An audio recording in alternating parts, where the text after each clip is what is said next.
Noi abbiamo riaperto i laboratori perché è evidente che larga parte di formazione, quella appunto laboratoriale, pensiamo, non so, ad una macchina a controllo numerico, hai bisogno di avere il docente e di farlo in presenza, cioè di stare accanto a questa macchina, di lavorare su una macchina. Porta un esempio concreto l'assessore regionale all'istruzione Elena Donazzan, perché non c'è solo il mondo della scuola, altrettanto importante quello della formazione che coinvolge giovani e meno giovani, lavoratori in aggiornamento e inoccupati, un mondo che riaprirà i battenti seppure gradualmente. Con l'ultima ordinanza infatti si va a sbloccare tutta la formazione non possibile a distanza, quindi al momento laboratori, tutoraggio, esami e anche l'attività di orientamento basilare per intercettare domande e offerta di lavoro. Migliaia di studenti in tutto il Veneto, decine gli istituti, centinaia i lavoratori, spesso a partita IVA.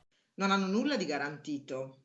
Se lavorano, e sono impegnati, si paga, altrimenti cassa integrazione e nella peggiore delle ipotesi, quando sono lavoratori autonomi che lavorano con la partita IVA, ecco, non hanno nemmeno preso i 600 €. Formazione a parte, dalle prossime ore via libera per il noleggio pubblico e privato di auto, bici, monopattini, ritorneranno al lavoro gli informatori scientifici del farmaco e le guide turistiche, compresi i professionisti della montagna. Potranno aprire inoltre le aree per i bambini nei parchi pubblici e in quelli privati. Certo, l'ultima parola in questo caso spetterà ai sindaci. Sanificare regolarmente scivoli e altalene non è così banale e alcuni primi cittadini, soprattutto nei piccoli comuni, già lo stanno evidenziando. Apriranno anche i circoli culturali e ricreativi, via libera ai parchi acquatici e di divertimento che potrebbero così salvare la stagione. Domani riapriranno anche diverse palestre che per l'ordinanza regionale già potevano iniziare una settimana fa. Adeguamenti strutturali però in molti casi hanno costretto a un rinvio di qualche giorno.